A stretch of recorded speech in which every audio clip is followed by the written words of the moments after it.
सबसे पहले मैं आज इस अवसर पर बहुत बहुत शुभकामनाएं देता हूँ कि अजाक्स का हमारे भवन बनकर तैयार है। और आज इस अवसर पर माननीय मंत्री महोदय नागर सिंह जी चौहान साहब हमारे बीच में हैं, मैं उनका आभार व्यक्त करता हूँ। माननीय जगदीश देवड़ा साहब को यहाँ पर उपस्थित होना था, लेकिन विशेष कारण से आ नहीं पाए। वो संबोधित करेंगे अभी अगर समय मिलेगा तो उनको भी धन्यवाद देता हूँ। माननीय नारायण सिंह जी केसरी जो हमारे भूतपूर्व सांसद हैं और वो ऐतिहासिक पुरुष है, उनको भी आज आना था। उनकी 100 साल की उनकी उम्र हो चुकी है और जिन्होंने जिंदगी अनुसूचित जाति, जनजाति और वंचित वर्ग के लोगों के प्रति उनकी आवाज़ उठाई है, उनको आना था, लेकिन वो भी बेड रेस्ट पे हो गए तो उस कारण से आ नहीं पाए। आज हमारा बड़ा एक अच्छा अवसर था कि उनका हम सम्मान करते हैं। देखिए, अगली बार समय मिलेगा हम उनका सम्मान करेंगे। साथियों, ये जो भवन बनकर तैयार हुआ है, ये कैसे बना, अभी पूरे पदाधिकारियों ने, पूरे वक्ताओं ने आपको बताया है। निश्चित ही जो अजाक्स हैं उससे समाज को बहुत बड़ी अपेक्षाएं हैं।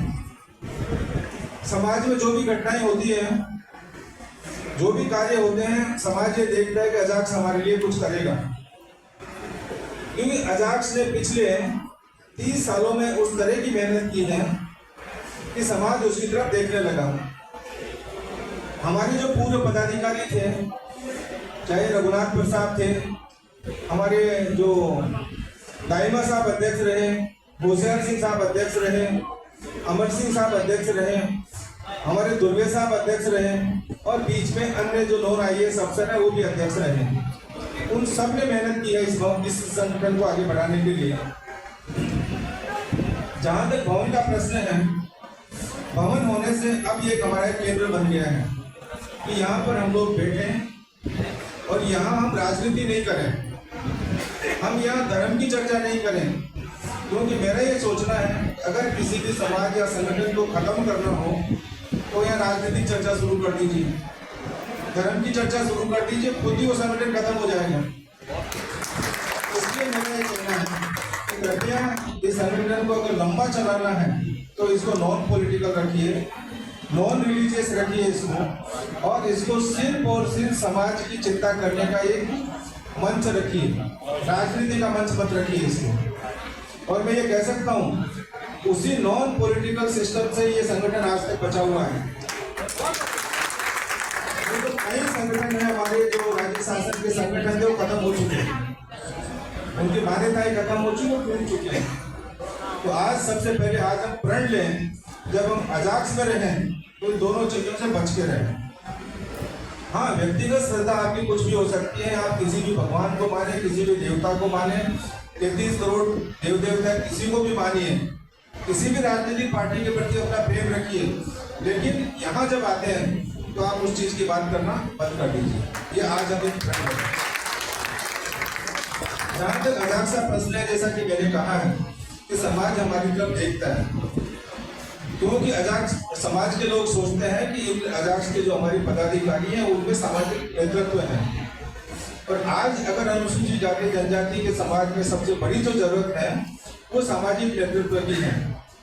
पढ़े लिखे लोग बहुत हो गए, कई MBA है, कई MBBS है, कई इंजीनियर्स है, लेकिन हर आदमी सामाजिक लीडर नहीं है। सामाजिक लीडर होने के लिए उसमें गुण चाहिए कि सबको साथ लेके चले, सबके साथ समन्वय करें, सबका सहयोग दें, सबको डायरेक्शन दें और उसमें एक मोटिवेशन करने की क्षमता हो, लोगों को नेतृत्व प्रदान करने की क्षमता हो, और उसमें उतनी क्षमता हो कि वो एक कैटलिस्ट का काम करें, एक उत्प्रेरक का काम करें। केमिस्ट्री में पढ़ते हैं कि कोई तत्व आता है जो क्रिया को तेज कर देता है। यही काम हमारे अजाक्स के साथियों को करना है, जिलाध्यक्षों को करना है, लीडर्स को करना है।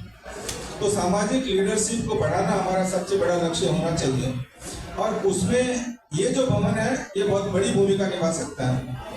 हमने देखा है कि नीचे हमारा एक हॉल है जहाँ बैठकर हम मंथन कर सकते हैं, ऊपर हमारा लाइब्रेरी रूम है, हमारी डोरमेट्रीज है जहाँ हमारे अनुसूचित जाति, जनजाति या अन्य वर्ग के भी बच्चे, अगर गरीब बच्चा परीक्षा देने आता है और उसको रुकने की जगह नहीं है तो यहाँ उसको 10 रुपये 20 रुपये या मुफ्त में रुकने की उसको जगह मिले, जैसे एक अच्छे शांत मन से परीक्षा होगी। यहाँ हमारी लाइब्रेरी है जिसमें गरीब बच्चे आके बैठे पढ़ें और अपने परीक्षाओं में अच्छा नाम कमाएं। तो इस भवन को जैसा कि अभी कहा है कि निर्मला बहन जी ने भी कहा, हमारे दुर्वे साहब ने भी कहा कि बन तो गया, ये तो एक ईंट गारे का ढांचा है जिसको हमने खड़ा कर दिया, लेकिन इसको जीवित रखना, इसकी जीवंतता बनाए रखना इस बहुत बड़ा लक्ष्य है। निर्मला जी ने सही कहा कि कई लोगों की नजरें रहती है, कई दुश्मन भी होते हैं, और उदाहरण भी है पहले कि कई इस तरह के जो भवन है सामाजिक क्रियाओं के नाम से बने, लेकिन वो व्यक्तिगत हो गए, उनका दुरुपयोग हो रहा है। उम्मीद है कि इसके साथ ऐसा नहीं होगा, और ये तब है जब हम लोग सब मिलकर प्रण लें कि इसका सिर्फ हम सामाजिक आर्थिक विकास में इसका उपयोग करेंगे, अन्यथा कोई उपयोग हम इसका नहीं करेंगे।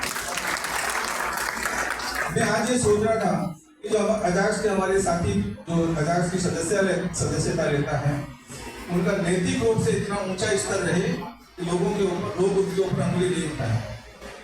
हमको वो भी प्रण लेना है कि हमको नैतिक स्तर पे बहुत ऊंचे मापदंड हमको निर्धारित करना है, जिसमें कई चीजें आती है, समय कम है, बाद में वही बात करेंगे। अनुशासन और प्रतिबद्धता ये किसी भी संगठन के लिए बहुत इंपॉर्टेंट होता है कि हम अनुशासन रहें। मैं अभी मंत्री महोदय से पान में बात कर रहा था कि सर हमारे यहाँ नेता ज्यादा है, कार्यकर्ता कम है। सही कह रहे हैं। ये स्थिति उल्टी होनी चाहिए भाई। ठीक है, सबको तो मंच नहीं मिल सकता, सबको कुर्सी भी नहीं मिल सकती। अवसर का मामला है, जो पहले आया बैठ गया, बाद में खड़ा है। तो किसी का मन में ये नहीं आना चाहिए कि साहब मुझे कुर्सी नहीं मिली। जरूरत पड़ने में श्रम दान भी करना चाहिए, ऐसा हमारा दृष्टिकोण होना चाहिए। तो अनुशासन और प्रतिबद्धता एक बड़ा शब्द है कि समाज के प्रति प्रतिबद्धता, परिवार के प्रति प्रतिबद्धता और हमारे संगठन के प्रति प्रतिबद्धता हो, यह हमको आगे बढ़ के इसको करना चाहिए। अब जो भविष्य की चुनौतियां हैं और इतिहास से हमने क्या सीखा, मेरा हमेशा यह रहा है, और बाबा साहब भीमराव अम्बेडकर साहब ने भी कहा है कि जो समाज अपना इतिहास भूल गया अपना भविष्य कभी नहीं बना सकता। युवा जो पीढ़ी है अब वो थोड़ी शहरी चकाचौंध से दूर होती जा रही है, समाज से दूर होती जा रही है। तो हमको हमारा इतिहास याद रखना होगा कि हमारे जो पूर्वज थे उन्होंने कितना संघर्ष करके, कितना भूख में रह के, कितना अत्याचार रह के उन्होंने हमको आगे बढ़ाया है। उसी का परिणाम है कि आज हम यहाँ पर बैठे हुए हैं। हमारे जो महापुरुष हैं, चाहे ज्योतिबा फूले हों, बाबा साहब हों, काशीराम साहब हों, पेरियार साहब हों, जितने और टाटा मामा हों, बिरसा मुंडा साहब हो, जो उन्होंने सामाजिक नेतृत्व दिया है, उसी का परिणाम है कि आज ये समाज को आगे बढ़ने का अवसर मिला। भविष्य की जो चुनौतियां, जैसा कि मैंने कहा है कि एक तो सामाजिक नेतृत्व की कमी है, उसको हमको कैसे आगे बढ़ाना है उसको हमको देखना होगा। साथ में स्वरोजगार और रोजगार बहुत बड़ा मुद्दा है। अजाक्स का ये एक उद्देश्य है कि सिर्फ सरकारी नौकरी से समाज नहीं चल सकता। निक्की के हमारे अध्यक्ष अनिल सिरवैया जी बैठे हुए हैं कि किस तरीके से हम छोटे छोटे स्वरोजगार में अपने युवाओं को लेके आए, उनको स्किल की ट्रेनिंग दें, उनमें उद्यमशीलता कैसे विकसित हो उसकी हम लोगों को चर्चा करनी होगी, और उसमें अजाक्स की भूमिका बहुत महत्वपूर्ण हो सकती है। क्योंकि मैंने ये देखा है कि युवाओं में मार्गदर्शन की कमी है, वो युवा मार्गदर्शन के लिए लेने के लिए तैयार है और आगे बढ़ने के लिए भी तैयार है। यहाँ पर हमें हमारी बहन है प्रियंका है, अभी लेट आई है इसलिए उसको कुर्सी नहीं मिली। वो स्टूडेंट यूनियन चलाती है, SC/ST स्टूडेंट युवा छात्र संघ का गठन किया गया है, जिससे कि उसमें यूथ में लीडरशिप आए। 36 जिलों में कार्यकारिणी बन चुकी है, बाकी जिलों में हम लोग बनाएंगे। और एक साल के अंदर ये होगा कि हमारे जो स्टूडेंट्स हैं, स्कूलों के स्टूडेंट्स हैं, कॉलेज के स्टूडेंट्स हैं, उनमें लीडरशिप आए, उनमें राजनीतिक चेतना है, सामाजिक चेतना है, जिससे कि हमारा समाज आगे बढ़े। विभिन्न जो तकनीकियां आती हैं जिसकी हम लोग चर्चा कर रहे हैं कि अभी आपने सुना होगा कि AI एक होता है, आर्टिफिशियल इंटेलिजेंस है। हमारे लोग हमेशा पीछे छूटते हैं, उसका भी हम लोग एक प्रोग्राम ले रहे हैं कि किस तरीके से हम जो टेक्नोलॉजी है उसका उपयोग हमारे बच्चे करें, समाज में जागरूकता हो और आगे बढ़ने के लिए उनको अवसर मिले। मैंने ये कहा है कि राजनीतिक चेतना का भी आवश्यकता है। राजनीति करना अलग बात है, राजनीतिक चेतना अलग बात है। तो राजनीतिक चेतना हमारे लोगों में होनी चाहिए।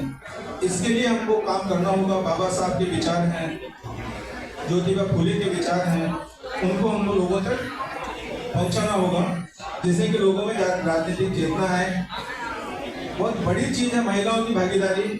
हमने ध्यान रखा है कि जब जब मुद्दा आता है हमारी महिलाएं पीछे रहती हैं, चाहे सोशल लीडरशिप हो, चाहे इस तरह के कार्यक्रम हो, उनकी भूमिका कैसे बढ़ाएं, हमको आज उसके लिए प्रण लेना चाहिए। हमने ये देखा है कि हमारे समाज में जो एक होते हैं ना वॉइस होती है, बोलने की जो एक वो है कि अपने मुद्दे कैसे उठाएं। राइट टू स्पीच हमारा मूल अधिकार है, लेकिन उसमें राइट टू स्पीक कुछ नहीं है। हमारे लोग बोलते ही नहीं। मैंने देखा है कि अत्याचार हो रहा है लेकिन चुप रहेंगे, उनको नुकसान हो रहा है पॉलिसी से लेकिन चुप रहेंगे। तो एक राइट टू स्पीक है, उसका एक अभियान होना चाहिए। और ये जरूरी नहीं है कि जब अजाक्स का मुख्यालय कहें तो ज्ञापन दें, नहीं कहें तो चुपचाप रहें। ऐसा नहीं चल सकता। मैंने ये हमेशा कहा है कि अजाक्स का मतलब मुख्यालय नहीं है, ये प्रांतीय बॉडी नहीं है। अजाक्स का मतलब हमारे जिले के सभी पदाधिकारी हैं, जिले के सभी सदस्य हैं, तो उनको सबको हमको आगे लेके चलना है। विशेष पहल हमारे जिलों ने करी है। जब मैं बात करता हूँ अजाक्स की, जब तो ये देखता हूँ कि सिंगरौली का हमारा कोचिंग सेंटर, उसको याद करना जरूरी है। रीवा के कोचिंग सेंटर को याद करना जरूरी है। सतना के कोचिंग सेंटर को याद करना जरूरी है, जहाँ खूब मेहनत करके हमारे पदाधिकारी मुफ्त में गरीब बच्चों को कोचिंग करा रहे हैं। वो हर महीने 100-200 रुपए इकट्ठा करते हैं। हमको उन लोगों से सीखना चाहिए कि किस तरीके से अपना वो श्रम करते हैं और किस तरीके से अपने समाज को आगे बढ़ाते हैं। तो मैं आज के अवसर पर बहुत बहुत शुभकामनाएं देता हूँ। जिन्होंने मेहनत की, यहाँ चौबे जी बैठे हुए हैं जो आर्किटेक्ट हैं, उन्होंने वो हमेशा तैयार रहते हैं अजाक्स के लिए। कोई राशि उन्होंने हमसे नहीं ली। निगम साहब बैठे हुए हैं और सभी हमारे साथियों ने मेहनत की है। इसीलिए कि जब श्रम की बात आती है तो कुछ ज़्यादा करते हैं, कुछ कम करते हैं, सबका योगदान है। और ये कहते हैं ना कि आप भी पॉजिटिव अगर आप अपना रोल नहीं निभाते हो तो कम से कम नेगेटिव नहीं निभाओगे तो भी पॉजिटिव रोल ही होता है। इसलिए उनको भी धन्यवाद जिन्होंने इसमें अड़ंगेबाजी नहीं करी। तो सबको मैं शुभकामनाएं देता हूँ और पुनः माननीय मंत्री महोदय का आभारी हूँ कि उन्होंने हमको समय दिया और आप लोगों ने मुझे जो आप सम्मान देते हैं उसके लिए मैं आपका आभारी हूँ। और मैं उम्मीद करता हूँ कि जो अजाक्स हैं बहुत आगे बढ़ें और अपना जो नेतृत्व है उसको बढ़ाएं और अपने समाज के विकास में अपनी भूमिका निभाएं। सबको मेरी ओर से शुभकामनाएं। धन्यवाद।